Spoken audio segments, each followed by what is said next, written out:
তওবা ভেঙে আবার তওবা করেছি বলেন, তওবা ভেঙে আবার তওবা আল্লাহ করেছি, ও মাফ করে দেন মাবুদ গো মওলা ইলাহি বলেন, মাফ করে মাবুদ মওলা তুমি বান্দা যখন এত গুনাহ করেছে, আসমান থেকে জমিন পর্যন্ত খালি জায়গা গুনাহ করতে করতে পরিপূর্ণ করে ফেলেছে।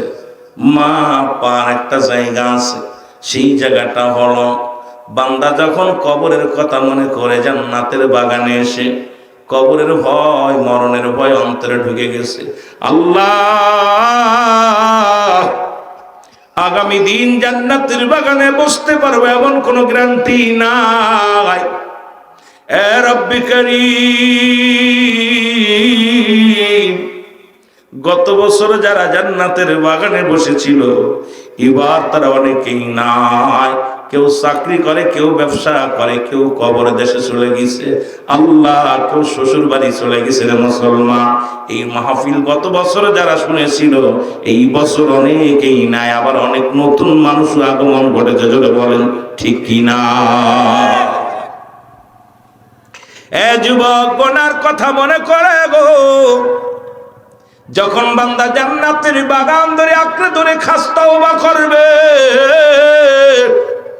কারণ কিয়ামত পর্যন্ত আর কোন নবী আসবে না, কিয়ামত পর্যন্ত তওবার দরজা খোলা। এই তওবা করে যখন বান্দা খাস তওবা করে আল্লাহ বলে ডাক দেয়, আমার আল্লাহ রব্বুল আলামিন দুনিয়া গুনাহগুলো ওই বান্দার জীবনের সব গুনাহগুলো মাফ করে দেয়। জোরে বলেন সুবহানাল্লাহ। সুযোগ পাইছেন, মাহফিল হলেই লাভ। আজকে কয়রাবাসী, এই যে রতন দিয়ার মানুষ, নতুন পাড়ার মানুষ বড় ভাগ্যবান, সুযোগ পাইছে। সুযোগ হেলায় হেলায় বেলা কাটাইতেছি, সুযোগ পেয়েছে এটা জান্নাতের বাগানে বসে গুনাহ মাফের জন্য একটা অপূর্ব সুযোগ। এই সুযোগও যারা হারাই ফেললো, আল্লাহর দরবারে কি জবাব দিবে? জোরে বলেন ঠিক কিনা? এ আমার ভাইয়েরা, আমার বন্ধুরা, আমার যেহেতু মানুষের মৃত্যু হয় দুইটা টাইমে গো, একটা হলো রাতের বেলা, একটা হলো দিনের বেলা।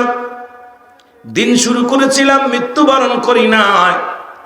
রাত শুরু করেছি, এখনো মৃত্যুবরণ করি নাই। আল্লাহর দরবারে ইস্তেগফার করেন যেন আল্লাহ আমাদের মাফ করে দেয়। কিয়ামত পর্যন্ত নবী আসবে না, কিয়ামত পর্যন্ত তওবার দরজা খোলা। জোরে বলেন ঠিক কিনা? সবাই তওবা করেন। আস্তাগফিরুল্লাহ রাব্বি মিন কুল্লি যামবিন আতুবু ইলাইহি লা ইলাহা ইল্লাল্লাহু মুহাম্মাদুর রাসূলুল্লাহ আশহাদু আল্লা ইলাহা ইল্লাল্লাহু ওয়াহদাহু লা শারীকা লাহু আশহাদু আন্না মুহাম্মাদান আবদুহু ওয়া রাসূলুহু। এই যে তওবা করলেন, যদি ভাগ্য ভালো থাকে, কপাল ভালো থাকে, আপনি মাসুম। সুবহানাল্লাহ বলেন না? মাহফিলে আসছে গুনাহ মাফের জন্য। এখন তার মাহফিল হয় না ভাই, মাহফিলে গেলেই শুধু গিবাত। কোরআন তাফসিরে নামে এক আয়াত পড়েই শুরু করছি আমরা উলামায়ে কেরাম, এর গোষ্ঠী ধইরা, ওর জাতি ধইরা, ওর বংশ ধইরা। এত সুন্দর ওয়াজ, টাকা খরচ করে কমিটি, খাবার দেয় কমিটি, কষ্ট করে কমিটি, আয়া মাঝখানে ফায়দা উঠতেছে আমি সমাজের মধ্যে। এটা আমি মনে করি ওয়াজ না। ওয়াজের ময়দানে যাব, গুনাহ মাফের, নিজেরাও মাফ চায় নিয়ে আসবো, আপন জনদের জন্য মাফ করে আনবো। জোরে বলেন ঠিক কিনা? কারণ আগামী দিন বাঁচবো, গ্যারান্টি দিতে পারবো? কেডা কেডা বেঁচে থাকবেন কইতে পারেন? কেউ করতে পারেন না। এই জন্য যারা তওবা করলেন আমার সাথে একটু ফরিয়াদ করি, তওবা ভেঙে আবার তওবা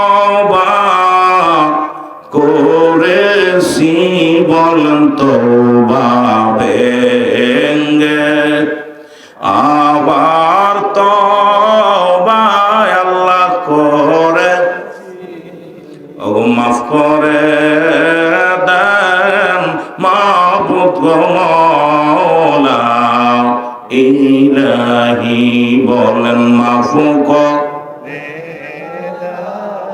মাবুদ মওলা তুমি